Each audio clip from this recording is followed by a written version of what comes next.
Welcome to STV. నా పేరు శ్రావ్య. Bulletin updates చూద్దాం. నెల్లూరు నగరంలోని 48వ డివిజన్లో మెక్లెస్ రోడ్డు నందుకల మాస్కట్ వీధిలో ఏపీ వక్ఫ్ బోర్డు చైర్మన్ అబ్దుల్ అజీజ్ పింఛన్లను పంపిణీ చేశారు. ఈ సందర్భంగా ఆయన మాట్లాడుతూ పింఛన్లు తీసుకునే సమయంలో అవ్వాతాతల కళ్లల్లో ఆనందం అంతా ఇంత కాదని, వారికి పెన్షన్లు అందజేసేటప్పుడు ఎంతో తృప్తి చెందుతామని పేర్కొన్నారు. రాష్ట్ర వ్యాప్తంగా 50 లక్షల పైగా పెన్షన్లు అందజేస్తున్నామని, ఇచ్చిన మాట ప్రకారం పింఛన్ 4,000 చేసిన ఘనత ముఖ్యమంత్రి నారా చంద్రబాబు నాయుడుదేనని కొనియాడారు. రాష్ట్ర ఆర్థిక పరిస్థితి ఎంత ఇబ్బందికరంగా ఉన్నా పేదవారి సంక్షేమానికి ఎటువంటి లోటు రానియకుండా చూస్తున్న ముఖ్యమంత్రి చంద్రబాబు నాయుడు, మంత్రి నారా లోకేష్కు ప్రత్యేక ధన్యవాదాలు తెలిపారు.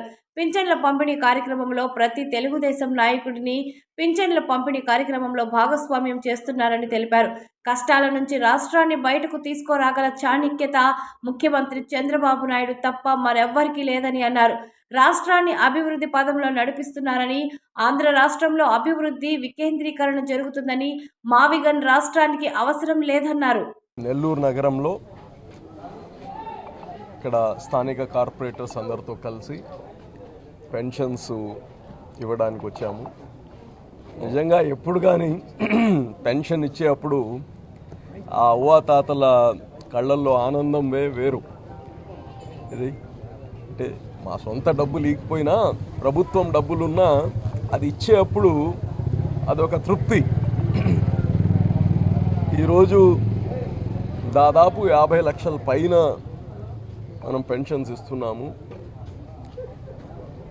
చెప్పినట్టుగా ప్రభుత్వం రాగానే 4,000 చేయడం, దఫాల వారుగా ఇవ్వకుండా రాగానే 4,000 చేయడం, అలాగనే వికలాంగులకి 6,000 ఇవ్వడం, అలాగనే డయాలసిస్ పేషెంట్స్కి 10,000 ఇవ్వడం, ఎవరైతే బెడ్ రిడన్ ఉన్నారో 100% మూవ్మెంట్ లేకుండా ఉండే వాళ్ళకి 15,000 ఇవ్వడం. అంటే ఆ అసిస్ట్ చేసే వాళ్ళకి కానీ దృష్టిలో పెట్టుకొని ఇచ్చింది ఆ 15,000. ఊరికనే ఎవరు చేయట్లేదు కదా సేవలు. తల్లిదండ్రులు కానీ ఈ మధ్యలో బిడ్డలు చేయట్లేదు. ఇప్పుడే ఒక అవ్వతో మాట్లాడాం, ఆడపిల్లల దగ్గర ఉంటున్నాను ఆయన, కొడుకు చూడట్లేదని. ఇది ఎక్కువైపోయింది సమాజంలో. ఏదేమున్నా చంద్రబాబు గారికి ప్రత్యేక ధన్యవాదాలు. రాష్ట్రంలో ఆర్థిక పరిస్థితి ఎంత ఇబ్బందికరంగా ఉన్నా, ఇక్కడ ఎప్పుడు కానీ ప్రతి మనిషిలో చలనం ఎప్పుడు వస్తుందంటే ఆ యాక్టివిటీలో ఇన్వాల్వ్ అయినప్పుడు వస్తుంది. ఓకే, నేను ఇక్కడ ఎమ్మెల్యే కాదు, నేను కార్పొరేటర్ కాదు, ఓకే నేను పెన్షన్ ఇచ్చేది లేదు అని వదలలేదు చంద్రబాబు గారు. ప్రతి పర్సన్ ఎవరైతే ఈ ప్రజా జీవితంలో ఉన్నారో ఈ పెన్షన్లో మీరు ఇన్వాల్వ్ అవ్వండి అని మా అందరికీ రేపు 1వ తారీఖు అంటే 30వ తారీఖు చంద్రబాబు గారు ఫోన్ చేస్తారు. మీరందరూ ప్రతి ఒక్కరు పోయి ఆ అవ్వాతాతలకి, ఆ బిడ్డలకి పెన్షన్ ఇవ్వండి, దాంట్లో ఇన్వాల్వ్ అవ్వండి అని. ఈరోజు నాకు ఎంతో తృప్తిగా ఉంది. ఇటువంటి మంచి పనుల్లో చేస్తుంటే రేపు వాళ్ళకి ఏదైనా ఇబ్బంది అయితే కానీ మనకు ఆ ఇచ్చే అలవాటు అవుతుంది.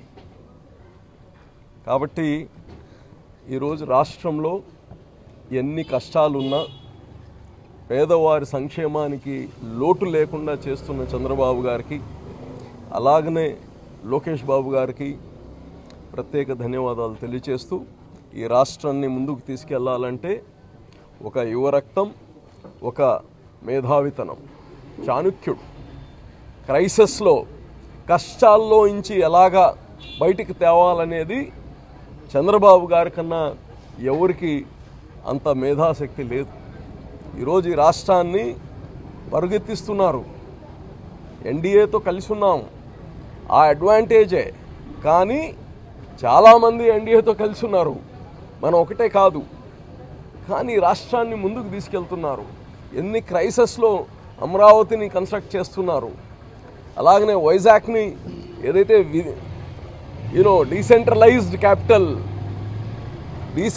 క్యాపిటల్ ఏదైతే చెప్పుకుంటున్నామో అదే జరుగుతుంది. ఈరోజు వైజాగ్కి అన్ని ఐటీ కంపెనీస్ పోతున్నాయి, ఇండస్ట్రీస్ అన్నీ అనంతపూర్, ఇటు రాయలసీమకి అన్నీ వస్తున్నాయి, నెల్లూరుకి పోర్ట్స్ వస్తున్నాయి.